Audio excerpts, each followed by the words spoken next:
this is Philip at the best. I wanted to show just yet another example of motion prediction module, motion estimation at work. This is another series of renderings of the Neuschwanstein castle by Shlomi Mallachi. And the thing is that it takes a lot of time to render something like this. You see here sequences of 4 or 5 seconds, and these are now the result of motion predicted interpolation. Right, so let's have a look at this one here, for instance. This one is actually the same, but it's just slightly different parameters. It's not always going to be perfect everywhere. Like here on the right side here, there's going to be a little bit too much motion, a little bit too much movement. Actually, we already went past that. Sometimes it's subtle. There it is. There's a bit of just too much movement when it's at the very beginning, just moving too fast, and the motion prediction also sees sort of a repetitive pattern that it has some trouble locking onto. But that's just the nature of it, right? That's the limitation of beyond the capabilities of a motion estimation system. But when you don't have massive amount of movement, it is pretty darn good and useful. And you know, this is a classical example here. You have a camera moving up and rendering 30 frames, and that alone takes like a day or two, because this is a huge model. This is a massive model with millions of polygons, very detailed. And rendering this single frame, I don't know, maybe takes an hour. And you have 30 of those. It takes over a day just to render 1 second of animation. And yet you'd like to have 5 or 6 seconds, and you don't want to wait a whole week for that to complete. So you either go and render it over a network of multiple systems that you have access to, or you try with motion estimation to interpolate frames without getting the strobing effect or other side effects that are typical of simply faded time stretching techniques, where you blend from one frame to the other with a number of transitions in between. So the motion estimation can actually be quite useful and a time saver, but it does have some edge conditions where it's not going to work, and you may need to zoom in and crop them out. But that's usually not really a big challenge. You know, you're probably okay with zooming in a little bit so that the edges, maybe, you know, a few pixels along the edges disappear. Because the focus really is on what's mostly in the inside of the picture, with a border of about 10–20% not really being watched anyway. So here's basically how this is produced, right? Let's launch Howler and have a look again at how to do this. You have supposedly a image sequence that you rendered in this case it was Cinema 4D. It was modeled partly in Amapi and then finished modeled in Cinema. And this image sequence you want to now load. So typically, let's go find that image sequence, and we'll have it right there. And then we want to find the folder that contains it, and it is Smart 3D. There it is. So here are a number of folders containing the image sequence.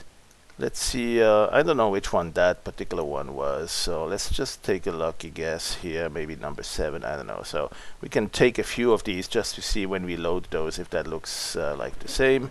That's not the same, but we could use this one also. Yeah, why not? Let's use this one. So let's go and animation, load the sequence, and now this time we'll load the entire sequence. So here's the first TIFF image. That's 30. This one is 40 seconds or 40 frames that were rendered. And you know, you fill in the blanks here. Your 3D program might be whatever, Carrara, might be Cinema, might be whatever it is. In the end, you have produced a series of images that represents that image, that animation. So what you can do is you can load this into Howler. And then you can, well, a couple of things you could do. Sometimes you're not really going to need more frames. You just want, in fact, sometimes you want fewer. You want to make it play faster, and you want to do a time stretch, such as right-clicking here and do a time stretch where you actually reduce the number of frames, right? You cut it down to 20 or something like that. And then perhaps do that with frame blending so you don't really totally lose them. It adds a little bit of motion blur. It has other benefits. But let's look at the other technique. So first of all, as we are deciding to work with this image sequence or with this video clip, one thing we're going to need is to use our storage capability here. Store the animation to disk, right? Because that's a really quick way to get back to it. Right. Imagine, for instance, if I mess it up here, if I draw over it, just click here and I will restore the animation. All right. So now we have this, and we can play with this. We can do some experimenting with it. Right. And so, for instance, one thing we'd like to do before we even do the motion predicted slowing down, maybe we want to make it look like it's a nighttime scene, a night, low lighting environment. So let's have a look at the filters. And some of them actually will propagate across the frames of the entire animation. So you might do, for instance, something like day for night, and that will reduce the contrast, give it a little bit of a bluish tint, and we can apply that over the entire frame sequence. All right, so that's that. Then we could go perhaps do that again and see if there's any benefit. Yeah, it makes it even darker. All right, even better.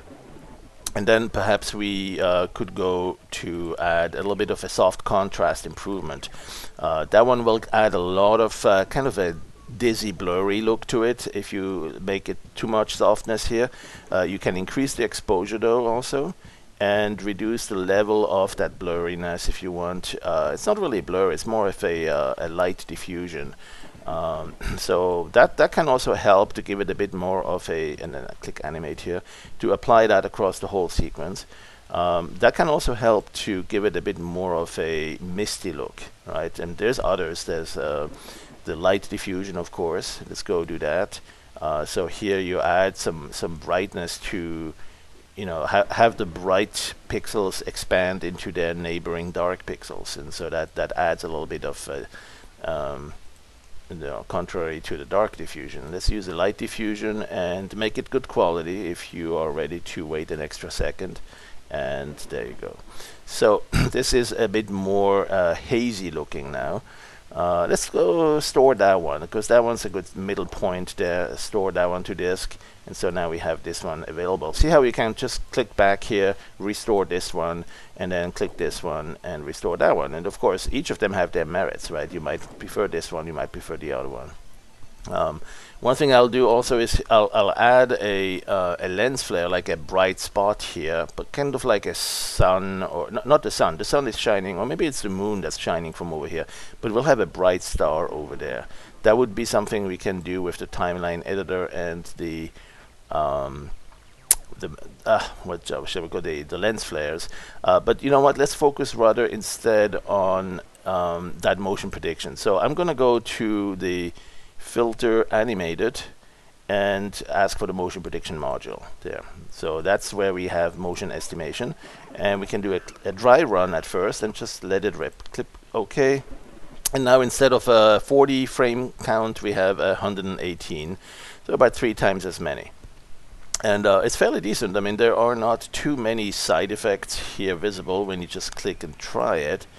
Default parameters might just be okay to use. You have a count of grid spacing of 12. If you make it smaller, it will take longer, but it could possibly help if there is an interference pattern or issue. So sometimes you go lower, but let's keep it at 12. And also the search distance, each of these squares correspond to where we place a motion tracker, and we track where the particular square moves in the next frame. So we can interpolate that in a with 3 tweens, or let's make them more. Let's make it 7, for instance, and see what that looks like. So now we have a better, we have more time to analyze the whole sequence and have a look at, let's give it 22. So that's going to produce 859 frames. Now it's not actually storing them at this point. This is just on-the-fly calculation in real time and displaying it. And you see a little bit of edge artifacts here. If you zoom in, let's do that. Let's zoom in here and look at it in a bit more detail. That's where you will see there are some limitations. Yep. And that's probably in this case because it's just moving too fast. So it's actually doing a blending, and this is a classical strobing effect that you get from that. So one thing you do is you reduce the fudge factor here, maybe down to 1 or 2, and see if that helps. I would think that that's probably one way to fix it. But there are other artifacts that might be due to the repetitive pattern. Yeah, here we have less of that. Now, along the edge here, there is going to be a band of 12 pixels, so whatever the dimension is that you have on the grid spacing.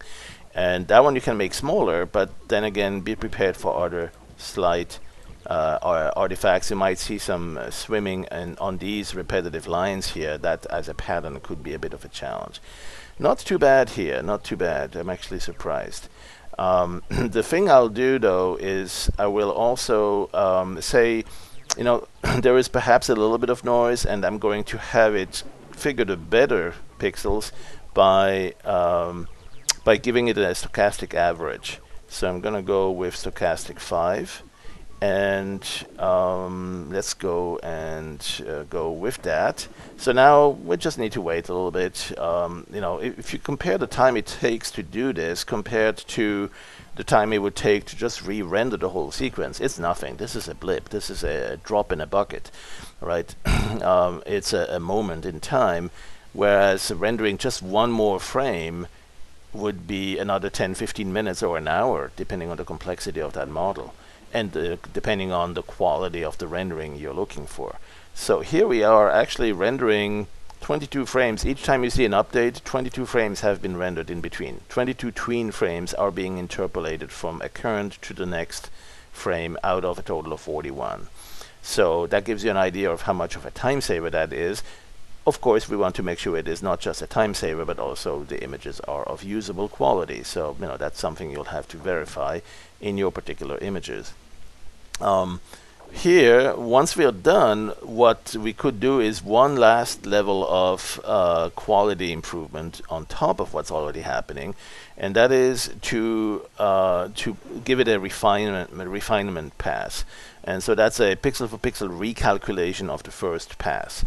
So the current series of renderings is giving sort of storing information about it, and you can have it on your final pass if you say, okay, let's go refine this, and you can go at different levels of qualities here, or speed, impact, but you can also then say, okay, no more dry run, let's go for this, and go. So now you're actually going to not just render and display, but you're going to render and store it. And you're going to end up with an animation sequence that's going to be about 22 times longer, right? Because I've asked for 22 tweens. It's not exactly 22, but it's going to be very close to that. And you'll see the count. I think it'll go up to 859, it said, a number of frames. Initially, it was 41. And so that's what we are going to see in the end, is that we have now turned this into a very short, barely like 1.5 seconds long or short animation. We will turn this into an animation that's about 22 times longer, so, you know, give or take about 25 seconds long. And what you can actually do, perhaps you don't really need it all, maybe you just need a smaller portion of that, but the idea is that now you do have more choices. You have you know, a series of camera positions, so to speak, that didn't exist before, and you can choose to perhaps stay with a 3 or 4 second segment out of that. The quality of it, of course, you'll want to inspect it and make sure it's not giving you any sort of distortions or strobing effects or fade back and go and that sort of things. Sometimes the motion prediction module is unable to do that interpolation. But in this, in many cases, you'll find that it is able to give you a really nice animation without much side effects or artifacts. The only thing that you'll probably want to see at some point, okay, once this animation is done, we'll click on close, and so now we have 858 frames. First thing to do is the first frame here is actually a copy of the last one. So there's an algorithmic side effect here. You can't really use that first frame or the last one, but since here it jumps, you'll want to delete that first one. So go to the first frame and kill that frame, right? Delete this current frame. So now you have 857 frames, and you can play those. Let's play them at 30 frames a second. and see what that looks like. And you'll want to inspect it and make sure that there are no strange side effects or whatnot. Maybe it's too fast, maybe it's still too fast and you need to actually produce even more tween frames, or maybe it's now too slow, too many frames have been produced. And if that's the case, well, that's no problem. You can say, let's drop every other, right? Let's go time stretch and for instance reduce it by 2, so we have 428, and you could even do a frame blending between 2 at a time that you're combining into 1, or you could say no, just drop them, don't do the frame blending, and that will be just fine too. So now we have somewhat slower than before animation, but still much much longer than before. This one's going to be about 10 seconds long. 12, let's see, at 30 frames a second, 420, about 13 seconds long. Right, and maybe you don't need it all. Maybe initially when the camera goes up like that, before it starts moving in, maybe you don't care for that. Right, so let's go and dismiss that. Let's set the in marker here.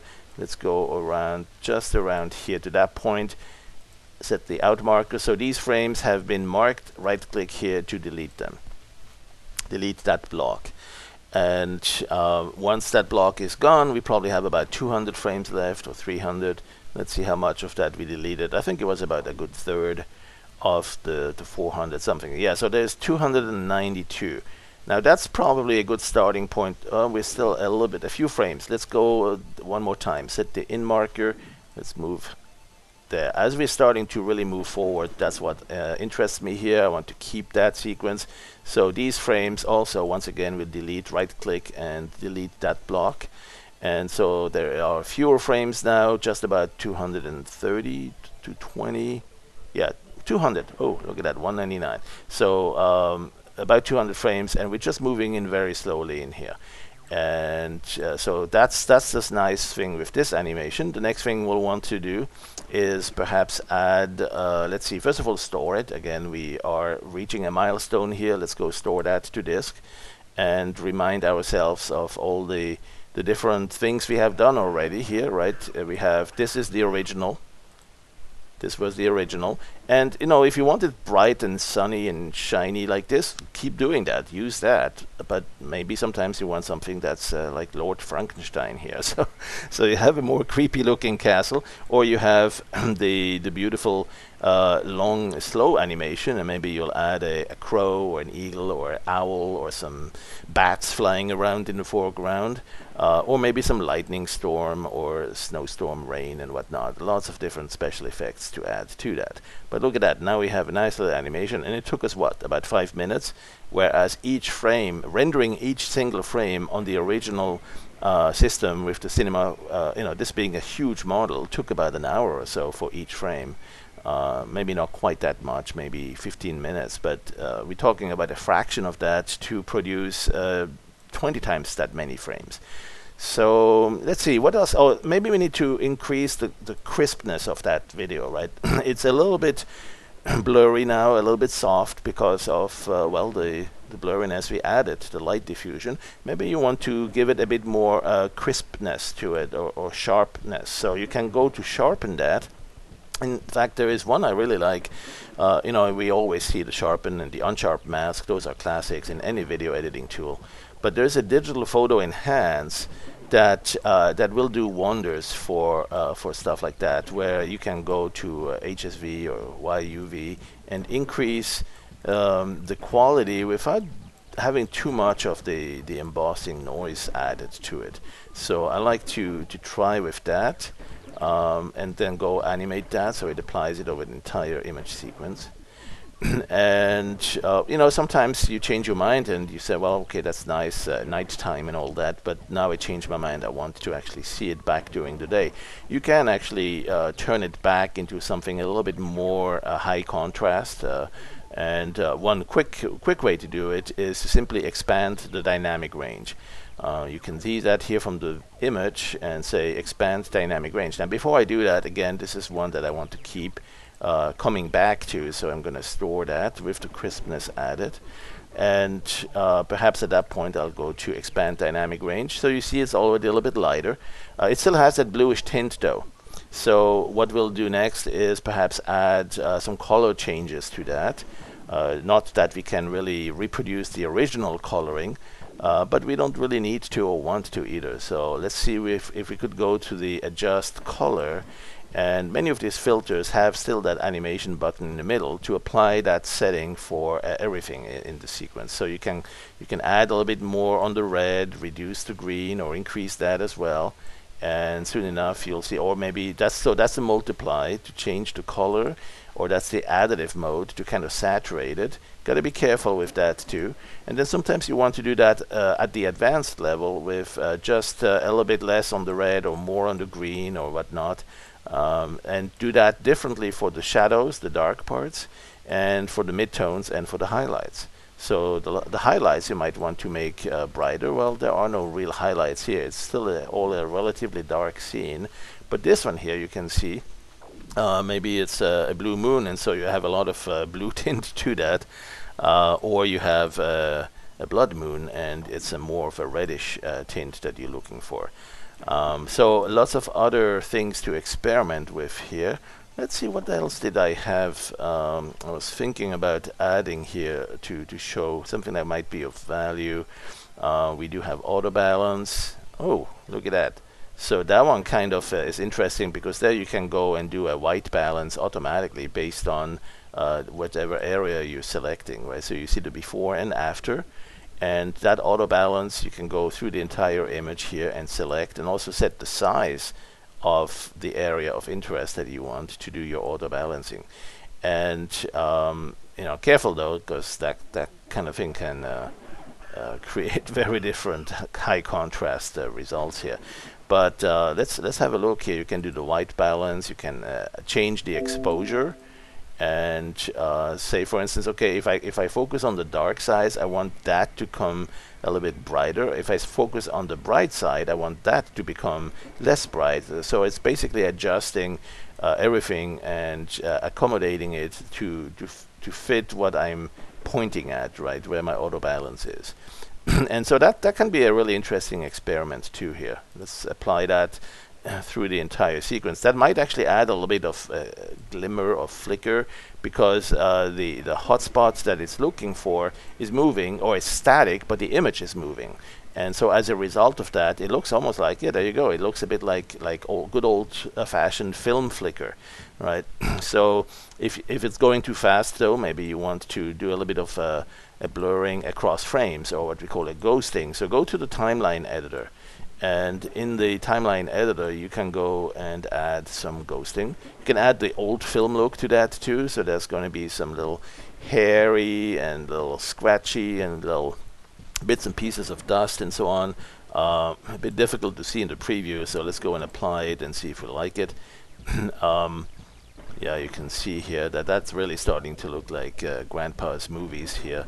Not even Super 8, but 8mm. And as soon as that's done, we can preview it at full size. There it is. So yeah, we are starting to see some scratches there. There's other things you can do to give it that old-fashioned look. Obviously the ghosting a little bit here will also help. Let's apply that, because with the ghosting, some of the scratches, rather than seeing them on just one frame, they'll stay for 2 or 3 frames. They'll fade away, but it will kind of leave a mark on your retina, so to speak. Your eye will see them a little bit longer, and suddenly they become a bit more dominant or have more impact on what you see. And also the flimmering here, the flicker, is a little bit less abrupt. The frequency is a little bit subdued. Let's go and undo that, though. I wanted to actually keep that, but maybe we want to add some rain. Let's go add some rain on that. So that would be a really snowfall, actually. And we'll just make it dark. And let's see a lot of it. And the velocity will keep it coming down. Not much on the side. Well, maybe the wind is blowing a little bit sideways. Less turbulent and small size. And now let's simply see what that looks like as we render that across the entire sequence. You want to play that back and decide if you like it. Yeah, these raindrops are coming down, but not fast enough. So we do need to undo that and give it a little bit more on the velocity. Let's go higher here and apply that.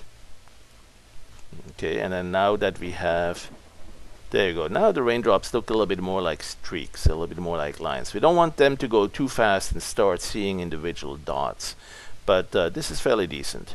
And if you like it, why not to make another batch of additional renders on top? Let's go store this one because that's a nice milestone reached. Let's go store that to disk. And perhaps we can also add a little bit of ghosting on that, but just a tiny little bit. Let's first do another snowfall level. Let's add some more. Let's add... oh, and I actually reset the parameters by going to that again. So let's keep the brightness down, the size down. Let's keep the turbulence in check. Let's go wind speed, barely any. It's kind of vertical raindrop, vertical fall, but the velocity is high. And lots of them here. Let's go, lots of raindrops. Let's apply that.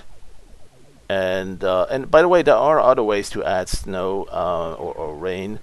This is a really interesting way to quickly get there, but there are some plugins. Pixeland, for instance, makes a plugin for Howler, and you can use that for even more sophisticated parameters on how the snowflakes or the rain behave. You could also have perhaps use the particle system to draw with a brush or something, generate particles that fall down and have them carry something that looks more like streaks, raindrops, or whatever you want them to look like. You know, big hailstorms might look more like rocks coming down on you. So let's see. Let's do a few of those. Let's just re-render a few times, and perhaps each time adjust a little bit on the velocity, a little bit on the brightness, a little bit on the size, so they're not all the same. And then at some point they will just look like, oh man, it's really raining here. That is definitely not Southern California. That is definitely CG or something, right? So there is one more thing that we might want to do, and that's a little bit of a lightning activity in the background. So now when we do lightning, there is a very short moment during which that lightning storm, the lightning bolt is visible, the lightning strike happens, but it kind of stays there a little bit, and the entire scene also lights up. So we have this tool here on the toolbar just below the curve. Right-click that tool and you'll see the lens flares, and you'll see Nova, and you'll see the lightning tool. And that's a decent place to start. You might want to have it a slightly different color, so perhaps kind of a yellowish, very bright. There you go. And let's try that. Let's see if we have lightning happening from here to here. Nah, needs a little bit more, I don't know, something. Let's go and undo that. There it is. Let's see the softness. If we reduce the softness, maybe we get a little bit more detail. No, that's probably going the wrong way. Let's go this way. Yeah, that's a little bit more, but it has perhaps too much glow. So find something around it. Change the scale also. Let's undo that twice now. There you go. Okay, so there, this might be okay. And the thing is, though, you may need to have 2 or 3 times this thing come down. So use the arrow, left and right arrow keys to navigate, to cycle through when exactly you want that lightning to strike. So perhaps around here. And what you'll do is you'll try something like this here. And you might find, yeah, that's good. But let's go down to the next frame. And where was it? Oh, we can enable the light table right here to kind of get an idea. We are on the next frame now.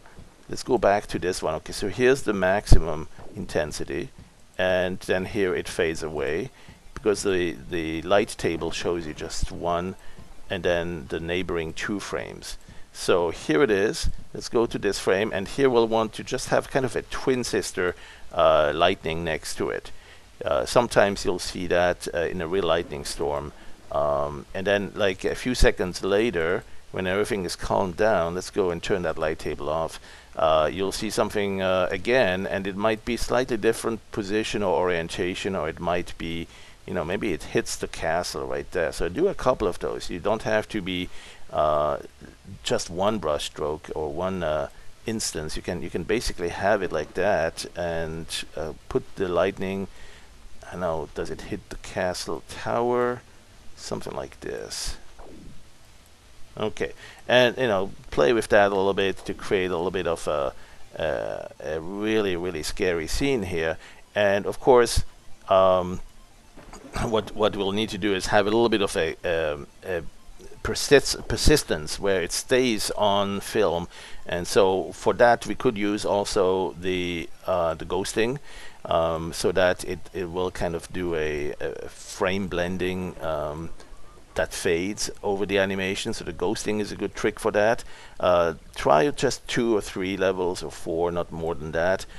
What's also good with that is it will also help with the rain. The rain itself will also be ghosted. I mean, everything will be. And if there is too much movement on the scene, it's not a good trick to use, because it will give you that ghosting. Well, that's what it's supposed to do, right? It's a ghosting filter after all.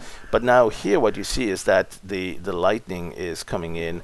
And what you may want to do is perhaps bring it in a little bit brighter at one point here. Maybe this one here, bring another one on top. And then here when this one strikes, where is it? There, this one, you may want to have this one also kind of reinforced. There you go. It's good to have a mix of some really bright center of the lightning strike, and then a couple of thinner ones and fainter ones, and those that are just like contributing to the scene, but not taking the attention away from it. Look at that. So we have this, and now we need to, of course, also make sure that the entire scene lights up here. Now you don't do that across the entire animation, right? So you could potentially just go to the filter here and adjust the color or the value and just make it brighter just on this one frame here, right? For instance, adjust it here like this. And when you do that, you have this one frame really bright, and you may not notice it. When you play it, it may just go too fast. Check this. So you see a little blip for a very brief moment. You may not even see it if you blink. So what I recommend, again, is a little bit of ghosting on that, or you go back into this frame by frame and you say, okay, I'm going to need a little bit on this one too, so let's go back to adjust value, and it still remembers the most recent setting. Let's bring it down a little bit though, and maybe increase the brightness here a little bit. You can have the parts that are bright reflect more or get brighter as well, and don't animate it, put it only on this one frame, right? And then go to the next frame, and this one still needs it a little bit too, so you can go to adjust value and gradually bring it down, right? And there you go. So you do that over just 2 or 3 frames, and you now have sort of a persistence of that, right? It stays there a little bit, and it just goes away over not just 1 frame, but after 3 or 4 frames. And that's what you want to do, because in reality, when lightning strikes, you're kind of blinded for a brief fraction of a second, and so you actually do have that stay on your retina for a little while. By the way, if you have a lot of lighting, if it's a lightning storm and you need to lighten it up every once in a while, a lot, what I would do, actually do that on this timeline editor. You can do that. You can go to the value adjustment here and then just keyframe it. So you have, for instance, you have one here. Just before that, you can go just before that here. You can bring it down at 0 intensity or no change in brightness, and keyframe it. And then when it reaches the lightning strike like this here, and you say, okay, let's bring it up brighter. There you go. Totally saturated, actually, really. If you want to make it look like there's a very nearby lightning strike, saturate it and keyframe that. And then you want to kind of fade it over a couple of seconds. You can actually get more granularity here by resizing this window. You can also zoom into it, and that will allow you to see every single frame and decide exactly at what point the brightness has to come back down to normal. You might even go dark and do a little whiplash, right? Maybe your eye is doing a little whiplash, and you have kind of for a moment you get dark, and it's kind of whiplashing the brightness that your brain is perceiving on that, and then it gradually comes back up, and maybe there's another lightning strike, or who knows. So you can do some odd games with that, right? And at this point apply that, and so now we have this animation with even more sophisticated changes in brightness due to that lightning. And I think that wraps it up. I wanted to show you just the motion prediction, but it never ends with just that, right? There is a purpose, there's a reason, and one of them is you want to make this look even more dramatic, more realistic, or fun, or different, or just save some time, because I spent about, 20 minutes on something that if I rendered this in the 3D environment that it came from initially, it would have taken another day, and with all these extra frames, right? So, well, anyway, thanks for watching, and I hope you get to enjoy Howler 9 with the motion prediction module, which actually started in Howler 7. So if you have the version 7, you can find some of that functionality too. But of course, the storing of the animation, that's something new with version 9. It's a tremendous help for the workflow where you can store these animations, and before I finish this, I should definitely store this one and then also save it out to AVI. So let's go and do that as the final step. I'm going to go to AVI, save AVI, and I'm going to show you what I'm doing here. I'm going to select the folder, or just place it right there. You can click here to select where you want it, or you can go and select the give it the file name there. But also when you save it, make sure you have the frames per second to the right value, and then save this as an AVI and use something that's lossless, unless you say I don't need this anymore to work on. But if you're gonna go back to it and you want it lossless, make sure you use something like the Lagerif lossless codec or XVID at the highest quality parameters, so that you don't see any sort of noise introduced by the animation. Oh, there is one more thing that we needed, and that is to crop away the edges. Remember, this is motion prediction module has a little side effect on the edges. It will not give you a transition because it doesn't know what to transition from. Beyond the edges, it doesn't know what the image looks like because, well, there is no image. So when you look at this here, look at this band here, right? And when you transition there, you can see that there is a band of pixels where it's a bit at a loss as to what to do, right? So what to do about that is you either cover it up, or you you call the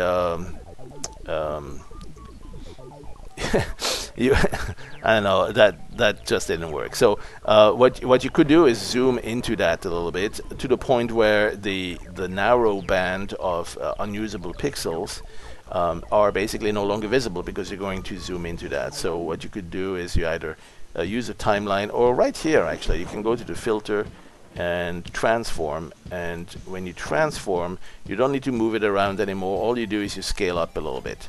Right? If you scale too much, of course, much of the image is lost.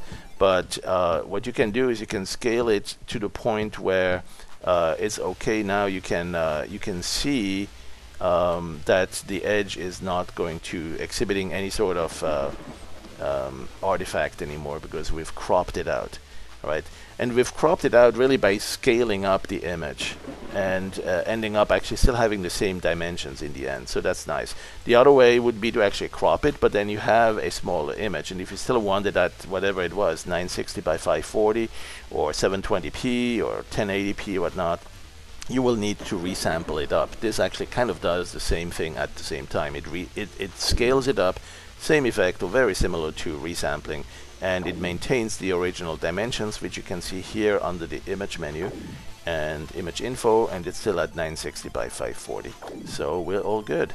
And at this point, the only artifacts you see are due to the rainfall and the lightning.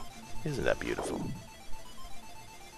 Alright, thanks for watching, and have fun howling and waffling.